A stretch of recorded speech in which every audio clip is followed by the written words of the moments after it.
अनपेक्षित प्रेम भाग 31. सकाळी पायल चहा घेण्यासाठी आली. तिचे आई आणि पप्पा चहा घेत होते. तिला आलेली पाहून तिची आई म्हणाली, गुड मॉर्निंग बेटा, झोप कशी झाली? गुड मॉर्निंग मम्मी, छान झाली झोप. आता अगदी फ्रेश वाटते आहे. हे बघ, लवकर आवर आणि तुझ्या पप्पांबरोबर पत्रिका सिलेक्ट करायला जा. म्हणजे ते काम माझ्यासाठी राखून ठेवले होते की काय? होय ग, तुला आवडेल अशी पत्रिका चॉईस कर. बरं, चहा दे. पप्पा, अहो किती अवकाश आहे निघायला. तासाभरात निघूया, चिक्कार वेळ आहे. मग मी आवरते माझे. पायलने चहा घेतला आणि ती आवरायला गेली. तासापूर्वीच ती आवरून आली. अरे वा पायल, आज तू बोलल्याप्रमाणे आवरलेस. पप्पा, हे सुद्धा ट्रिपमुळेच शिकले. महेंद्रसिंह आहेत ना, त्यांना सगळे वेळेवर लागायचे. त्यामुळे आमच्या ग्रुपला सवयच झाली होती. चांगल्या सवयी लावल्या तर त्या महेंद्रसिंहाने. पायलच्या पप्पांनी न बघितलेल्या महेंद्रसिंहाचे कौतुक केले. दोघे घराबाहेर पडले. पायलला जी पत्रिका आवडली तीच तिच्या पप्पांनाही आवडली. त्या दोघांनी ती पत्रिका फायनल केली. 3 दिवसात पत्रिका छापून मिळणार होत्या. पप्पा, मी घरी जाते, तुम्ही जाऊ हॉस्पिटलमध्ये. कशी जातेस? रिक्षा करून जाते. पायल घरी परतली. पायल, झाले पत्रिकेचे काम? तिच्या आईने विचारले. होय, मस्त पत्रिका सिलेक्ट केली मी. पप्पांनाही आवडली. तू साड्या बघतेस का? बघ, तुला आवडतात का? पायलने साड्या बघितल्या. खरोखरी तिच्या आईने छान साड्या आणल्या होत्या. आई, छान आहेत सगळ्या साड्या, कलर्स छान आहेत. पायल, तुला यातल्या आवडतील त्या तुझ्यासाठी बाजूला ठेव. आई, अगं मला जास्त साड्या नको. लंडनात साड्या कुठे मी जास्त वापरणार आहे. अगं, साखरपुड्याच्या वेळेसच प्रसाद म्हणाला होता, तिकडे तुला साड्या जास्त वापरता येणार नाही. मला वाटते ड्रेसच घेऊया. ड्रेस तर घेऊयातच, पण मला वाटते लग्नानंतर साधारण महिनाभर तू इथे भारतातच राहणार आहेस. नवी नवरी साडीत छान दिसते. बरं बाई, काढते थोड्या साडी. पायलने 10-12 साड्या बाजूला केल्या. तेव्हा कुठे तिच्या आईचे समाधान झाले. पायल, संध्याकाळी जाऊया शॉपिंगला. या साड्यांवर ब्लाऊज पीस घेऊया आणि त्या पिको फॉलला टाकूया. आई, आजच हे सर्व करायला पाहिजे? अगं, बघता बघता दिवस सरतील आणि मग आपलीच घाई गडबड होईल. ही असली कामे वेळेत केलेली बरी. आणि हो, आजच तुझं शालूही घेऊ, म्हणजे एकाच वेळी सगळे ब्लाऊज शिवून होतील. आणि त्यानंतर पायलला उसंतच मिळत नव्हती. रोज काही ना काही शॉपिंग होत होती. केळवणाची आमंत्रणही येत होती. कोणाला नाही म्हणणार. सगळीकडे जावे लागत होते. तिच्या जोडीला तिची चुलत बहीण पूर्वा नेहमी असायची. खरे म्हणजे प्रसादचे स्थळ प्रथम पूर्वासाठीच आले होते. पूर्वाबरोबर त्या लोकांनी पायललाही बघितले होते. पायलचे 4 गुण जास्त जमले डॉक्टर प्रसाद बरोबर आणि मग लग्नही जमले होते. पूर्वाने हे काही मनात ठेवले नव्हते. ती पायलच्या प्रत्येक कामात मदत करीत होती. पूर्वा चुलत बहीण असली तरी पायलची चांगली मैत्रीणही होती. पण पूर्वाची आई त्यांच्या मनात कुठेतरी लागून राहिले होते. आपल्या पूर्वासाठी आलेले एवढे छान स्थळ पायलने पटकावले. नाही म्हटले तरी त्या मनातून नाराजच होत्या. डॉक्टर प्रसाद आपला जावई झाला नाही याचे त्यांना दुःख झालेच होते. पूर्वा मात्र हे सगळे विसरून मोठ्या उत्साहाने लग्नाच्या कामात मदत करीत होती. आपली प्रॅक्टिस सांभाळून ती येत जात होती. चंद्रपूरवरून परतल्यावर 10 दिवसांनी वैभव पायलच्या घरी आला. वैभवला समोर बघून पायलला खूप आनंद झाला. पायल, तुला प्रॉमिस केल्याप्रमाणे ट्रिपचे फोटो आणि कॅसेट सर्वप्रथम तुला दाखवायला आणले आहे. ओ, थँक्यू वैभव, थँक्यू सो मच. म्हणतच तिने फोटोंचा अल्बम घेतला त्याच्या हातातून. वैभव, तू बैस निवांत, मी फोटो पाहते. आई, ए आई, तिने आईला हाक मारली. रमाबाई बाहेर आले. वैभवला समोर बघून त्यांनी विचारले, वैभव कधी आलास? हे काय, आत्ताच येथून. आई, तू वैभवसाठी चहा वगैरे आण, मी फोटो पाहत बसणार आहे. त्याच वेळी पूर्वाही आली. पूर्वा, तुला मी आमच्या ट्रिपचे फोटो दाखवते. पूर्वा पायलच्या शेजारी बसली. वैभवने सुरुवातीपासूनचे फोटो ओळींनी व्यवस्थित लावले होते. प्रत्येक फोटोची काही ना काही स्टोरी होती. पूर्वाला पायल सांगत होती. वैभवी त्यांच्यात सामील झाला होता. फोटो बघताना तो प्रसंग डोळ्यापुढे उभा राहत होता. आणि मग वैभव, पायल त्यावर कॉमेंट्स करीत होते. फोटो खूप छान आले होते. अनेक प्रकारचे फोटो होते. पायलने पान पलटले आणि ती बघतच राहिली. महेंद्रसिंहचा फोटो होता, क्लोजअप. ती घाईने म्हणाली, हेच ते महेंद्रसिंह ज्यांनी मला जीवदान दिले आहे. छान आहेत, स्मार्ट दिसतात, वागतातही स्मार्ट. पायल बोलून गेली. आवडलेत तर तुला? पूर्वा म्हणाली. ऑफकोर्स, आवडण्यासारखेच आहेत. पायल, त्यांच्याबद्दल तुझ्या काही वेगळ्या कॉमेंट्स होत्या. सोनल म्हणाली होती मला. वैभव म्हणाला. वेगळ्या म्हणजे रे? तुला ते अजिबात आवडत नाहीत असे म्हणत होती ती. पायलच्या चेहऱ्यावर हलकेसे स्मित आले. तिला तसे वाटत असेल वाटू दे, पायल म्हणाली. वैभव, चहा घे, पायलच्या आई रमाबाई म्हणाल्या. वैभवने चहाचा कप घेतला. बिस्किटांच्या डिश मधली 2 बिस्किटं उचलली. रमाबाईही तेथेच बसली. पायल, तू बघितलेले फोटो मला दे, मीही बघते. आई, त्यापेक्षा माझ्याजवळ इकडे ये. मी सांगते तुला फोटो कधी कुठे घेतले वगैरे माहिती. रमाबाई पायलच्या उजव्या बाजूला बसल्या. पायल पुढचे फोटो बघत होती, त्याबद्दल सांगत होती. पायल, प्रथम मला महेंद्रसिंहचा फोटो दाखव, त्या म्हणाल्या. पायलने अल्बमची पाने मागे केली. तिने महेंद्रसिंहचा फोटो दाखविला. त्या फोटोमध्ये महेंद्रसिंह 2 हातात 2 पाणकोंबड्या घेऊन हसत उभा होता. हाच महेंद्रसिंह? अगं, अगदी तरुणच आहे की. तुला तो म्हातारा वाटला होता? पायलने विचारले. म्हातारा नाही, पण वाटले होते मध्यम वयाचा असेल. असं होय, बरे. आता पुढचे फोटो दाखव. आणि मग तासभर सगळे फोटो पाहत होते. पायल, तुझ्या कॅमेऱ्याचे फोटो कुठे आहेत? अरे, माझा कॅमेरा सोनलकडे राहिलाय. आल्यापासून 2 वेळा फोन केला, ती फोनवर भेटली नाही. वैभव, माझे एक काम कर. तिला अडवीत वैभव म्हणाला. आले लक्षात, सोनलकडे जायचं, कॅमेरा घ्यायचा, रोल डेव्हलप करायचा आणि तुला फोटो आणून द्यायचे, हेच ना? अगदी बरोबर. करशील ना माझे काम? आजच जातो, जाताना सोनलकडे. मग तर झाले. तू खूप चांगला आहेस. थँक्स, वैभव हसत म्हणाला. वैभव, आणि एक काम आहे, प्लीज नाही म्हणू नकोस. अगं सांग तरी. मला या सगळ्या फोटोंच्या कॉपीज पाहिजेत. एवढेच ना? मग ह्याच ठेवून घे, मी दुसऱ्या करून घेतो. माझ्याकडून तुला हे फोटो भेट. ओ वैभव, यू आर ग्रेट. पायल वैभवचा हात हातात घेत जोरात हलवत म्हणाली. यात ग्रेट काय आहे? मला माहिती आहे हे फोटो लंडनला जाताना तू घेऊन जाशील. जेव्हा केव्हा आमची आठवण येईल तेव्हा पाहशील. कदाचित तेव्हा तुझ्या डोळ्यात अश्रूही असतील, वैभव असे म्हणाला. पण त्यावेळी त्याच्या डोळ्यात अश्रू आले. ते बघून सगळ्यांचेच डोळे ओलावले. क्षणात वातावरण भावूक झाले. वैभव, खरेच रे, तुम्हा सगळ्यांना मी खूप मिस करेन. पायलचे डोळे भरून आले. वैभव, अरे तुमच्यासारखे मित्र असल्यावर आठवण येणारच तिला, पूर्वा म्हणाली. पायल, आम्ही येऊ फिरायला लंडनला, तेव्हा हक्काने तुझ्याच घरी येणार. तेव्हा वैतागू नकोस म्हणजे झाले. नाहीतर तेव्हा म्हणशील, काय हे माझे मित्र लंडनला आले की मलाच वैताग देतात, वैभव हसत म्हणाला. आणि पुन्हा वातावरण बदलले. वैभव, आत्ताच आमंत्रण देते, नक्की या माझ्याकडे. तुम्ही माझ्याकडे याल तो दिवस माझ्यासाठी दिवाळी असेल. पायल, 12वी नंतर आपल्यातले काही जण वेगळ्या कॉलेजला गेलो. कधीतरी फोनवर भेट व्हायची. केव्हा तरी कोणाच्या वाढदिवशी कोणीतरी भेटायचे. पण आपली मैत्री अभंग राहिली नाही. होय रे वैभव, आणि या ट्रिपमुळे आपण आणखीन एकत्र आलो. आपल्याप्रमाणे सोनल आणि सूरजचे सर्व प्रॉब्लेम संपून ते एकत्र झाले असते म्हणजे चांगले झाले असते. मी तर खूप प्रयत्न केला, पण सोनल आपल्या विचारांपासून तसूभरही विचलित झाली नाही. काय होणार आहे त्यांचे कोण जाणे. म्हणतात ना, प्रत्येकाला देवाने जोडीने या पृथ्वीवर पाठविले आहे.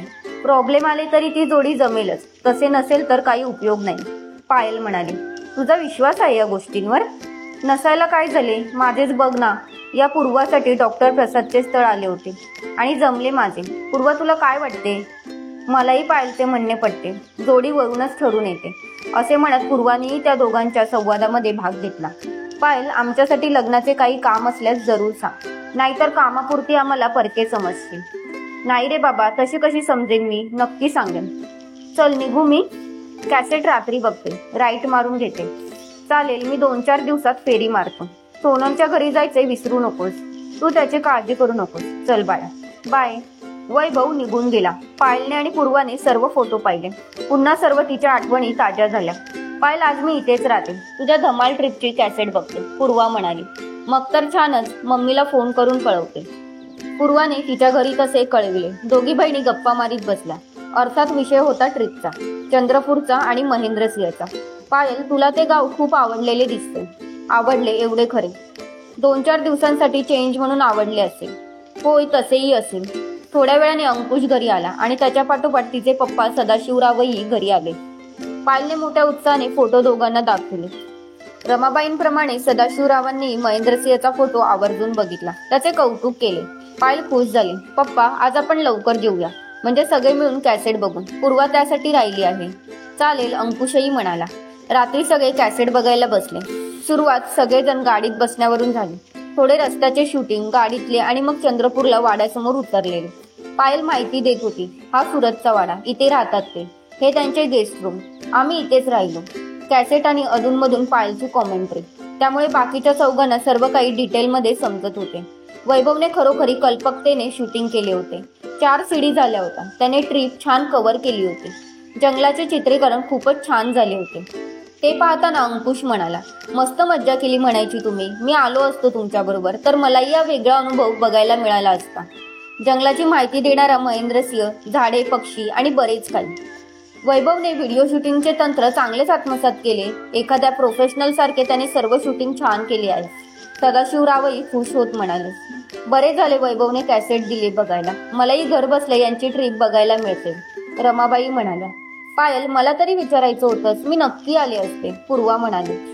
म्हणजे थोडक्यात आमची ट्रिप तुम्हा सगळ्यांना आवडली. आई, हे बघ इरेश्वरचा रस्ता किती अवघड आहे ग. अगदीच अरुंद वाट आहे. दोन्ही बाजूला या भयानक दऱ्या. बापरे, कसे तुम्ही गेलात? खूप सावधानतेने जावे लागत होते. त्यानंतर एकदम वर मंदिरातले चित्रीकरण होते. पुढचा रस्ता शूट करणे अवघडच होते. परतताना मी दरीत घसरले. त्याचेही शूटिंग असेल ना? बघूया आहे का? पण त्याचे शूटिंग नव्हते. आणि नंतरचे शूटिंग म्हणजे एकदम जत्रेच्या दिवसाचेच होते. त्यात सर्वप्रथम पायलचे नऊवारीतील रूप होते. तिचे ते रूप पाहून सगळेच म्हणाले, छान दिसत होती तुला नऊवारी साडी. पायल, केवढे ग हे दागिने? रमाबाई म्हणाल्या. मी नको म्हणाले म्हणून, नाहीतर यापका साहेबांनी आणखीन किती दागिने घातले असते कोण जाणे. पायल, अगं एकदम जत्रेचे शूटिंग, मधले कसे नाही? अंकुशने विचारले. अरे भाई, मी दरीत कोसळले. महेंद्रसिंहही दरीत आले. त्यानंतर कोणाचे मन तरी लागेल का शूटिंग मध्ये? सगळेच जाम घाबरले होते. आमचे काय झाले असेल याची काळजी होती त्यांना. अशा परिस्थितीत ते कुठली मजा करणार? अच्छा, माझ्या लक्षातच आले नाही. कॅमेरा त्यानंतर पायलवरून सतत फिरत होता. तिने केलेली पालखीची पूजा, महेंद्रसिंह आणि सूरजने केलेली पूजा, सगळे काही वैभवने छान शूट केले होते. पायल, तुला कसे वाटत होते ग? पूर्वाने विचारले. खूप वेगळे आणि मस्त. सूरजच्या आई आणि अक्काही दिसायला छान आहेत, पूर्वा म्हणाली. आणि स्वभावही छान आहे. पायलने लगेच माहिती पुरवली. जत्रेचे शूटिंगही छान घेतले होते. जुन्या मराठी पिक्चरमध्ये अशी जत्रा असायची, अंकुश म्हणाला. आम्हालाही तसेच वाटत होते जत्रा बघ. पायल आणि महेंद्रसिंह पाळण्यामध्ये बसताना दिसले आणि पायल म्हणाली, याचेही शूटिंग केले वैभवने? अरे वा, मी जाम घाबरले होते. ते दिसतेच आहे. महेंद्रसिंहला कशी धरून बसली. पाळणा सुरू होता. आता या क्षणी पायलला समजत होते त्यावेळी आपली काय अवस्था झाली होती. आपण कशा दिसत होतो ते. डोळे मिटून तिने आपले डोके महेंद्रसिंहच्या खांद्यावर ठेवले होते. हाताने त्याचा हात गच्च पकडला होता. महेंद्रसिंह काहीतरी बोलत होता. दुसऱ्यांना ते बोलणे ऐकू येत नव्हते, पण या क्षणी पायलला त्याचे बोलणे आठवत होते. तो आपल्याला धीर देत होता. त्याच्या बोलण्याने आपल्याला धाडस आले आणि आपण डोळे उघडून पाहिले. हा विचार तिच्या मनात घोळत होता.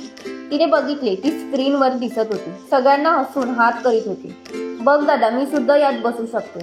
चांगली प्रगती झाली म्हणायची तुझी, अंकुश कौतुकाने म्हणाला. सगळ्यांनाच तिचे कौतुक वाटले.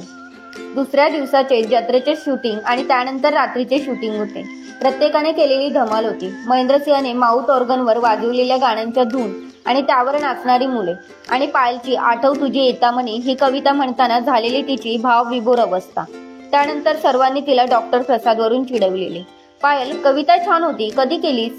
अगं आदल्याच रात्री केली होती. म्हणजे तुला तिथे कविता मनात घोळण्याचे वातावरणही मिळाले तर? होय ग, ते सगळे वातावरणच विलक्षण भारावलेले होते. छान रमलीस ते, पूर्वा पुन्हा म्हणाली. कॅसेट संपली. अंकुश म्हणाला, कॅसेटमधील वाघाचे दर्शन मला खूप आवडले. पायल, प्रत्यक्ष वाघ बघताना कसे वाटले? अरे दादा, काय सांगू, त्यावेळी आमच्या मनाची फार वेगळी अवस्था झाली होती. मनात भीती होती आणि एक प्रकारची उत्सुकता. तुमची ट्रिप महेंद्रसिंहमुळे चांगली झाली. सदाशिवरावांनी स्वतःचे मत मांडले. हो, अगदी खरे. खरी ट्रिपची मजा जंगलातच आली पप्पा. ए पायल, एकदा सूरज बरोबर मीही जातो त्याच्या गावाला, अंकुश म्हणाला. मग दादा, मीही येणार तर? तिच्या या हट्टावर सगळेच हसले. पायलला मात्र हे समजले नाही. आता झोपायला उठा, बराच उशीर झाला आहे, रमाबाई म्हणाल्या आणि सगळेच उठले. दिवस पळत होते. लग्नाची तयारी जोरात सुरू होती. हिरव्या पत्रिका पोस्टाने पाठविल्या होत्या. पायल लग्नाच्या तयारीत होती, पण मनाच्या कप्प्यातून अजूनही ती चंद्रपूरला जाऊन येत होती. आठवण आली की आपल्या रूम मध्ये कॅसेट लावून बसत होती. डोळे भरून सारे बघत होती आणि तिच्याही नकळत ती महेंद्रसिंह स्क्रीनवर आला की पॉज करीत होती. पूर्वाच्या ते लक्षात आली. ती म्हणाली, पायल, त्या महेंद्रसिंहात काय विशेष आहे? तू त्याच्याकडे पाहत राहतेस. भानावरच पायल म्हणाली, तसे काही नाही ग. पायल, मला वाटते तो महेंद्रसिंह तुझ्या मनावर एकदम छा गया आहे. तसे नाही ग, पण एवढे निश्चित, त्याच्याबद्दल मला काही विशेष वाटते. यार, त्याने माझा जीव वाचविला आहे. त्याच्याबद्दल काही वाटणे स्वाभाविक नाही का? ते खरे, पण जाऊ दे तो विषय. आपण बाहेर जाऊया. पूर्वाने तो विषय सोडला. तरी तो विषय पायलच्या मनातून गेला नाही. ती विचार करू लागली. आपण आपल्या मनातून महेंद्रसिंहला का दूर करू शकत नाही? तो आपल्याला सदैव आठवत असतो. कदाचित पूर्वा म्हणते तसे तर नाही ना? आपल्या मनावर त्याचा एवढा प्रभाव कसा काय? ती जेवढा विचार करीत होती तेवढे तिला आपल्या मनाचे अजब वाटत होते. पायल, कुठे आहेस तू? मी केव्हाची बोलते, तुझे लक्षच नाही. पूर्वाने तिला भानावर आणले. काय म्हणालीस? काही नाही, तू त्याचाच विचार कर, हसत पूर्वा म्हणाली. आणि पायल मनोमन कोसळली. 3 दिवसांनी वैभव फोटो घेऊन घरी आला. फोटो छान आले होते. सोबत पायलचा कॅमेराही होता. वैभव बघ, मी काढलेले फोटोही छान आलेत ना? छान आहेत, थँक्स वैभव. आपला नियम विसरलीस की काय? No thanks no sorry. Vaibhav, Sonal काही म्हणाली का? तू माझा निरोप दिलास ना? दिला ग, ती या 2 दिवसात तुला भेटायला येणार आहे. ओके, तू काय खाणार? काय देतेस? चटपट कांदे पोहे करू? चालेल, पोहे तू करणार? आई नाही घरात, म्हणजे मलाच करावे लागणार आहे. तू आज किचन मध्ये फिर. बोलत बोलत कामही होईल. दोघे आत किचन मध्ये गेले. खुर्ची ओढून त्यावर वैभव बसला. पायलने पोह्यांची बरणी काढली. ती पोहे करत होती. वैभवच्या आणि तिच्या गप्पाही सुरू होत्या. घे बघ कसे झालेत पोहे. खाण्याच्या लायकीचे असतील ना? घाबरू नकोस, खाऊन बघ. वैभवने 1 चमचा पोहे तोंडात सोडले. छान झालेत ग, उगीचच मी घाबरत होतो. भरपूर घे. दोघे पोहे खाऊ लागले. पायल, पोह्यांव्यतिरिक्तही येते ना काही? नाहीतर बिचारा प्रसाद. बाबा रे, तू त्याची काळजी करू नकोस. बऱ्यापैकी स्वयंपाक येतो मला. मग ठीक. पोह्यानंतर चहा झाला. थोडा वेळ थांबून वैभवने तिचा निरोप घेतला. श्रोतहो, या कथेचा पुढचा भाग पाहण्यासाठी खाली दिलेल्या लिंकवर क्लिक करा. इथे तुम्हाला पुढचा भाग मिळून जाईल. तसेच चॅनलवर नवीन असाल तर चॅनलला सबस्क्राईब करा आणि पुढील व्हिडिओचे नोटिफिकेशन त्वरित मिळण्यासाठी बेल बटन ऑन करा. कथा आवडली असल्यास लाईक, शेअर आणि कमेंट करा. तुमचा प्रतिसाद आमच्यासाठी खूप महत्त्वपूर्ण आहे.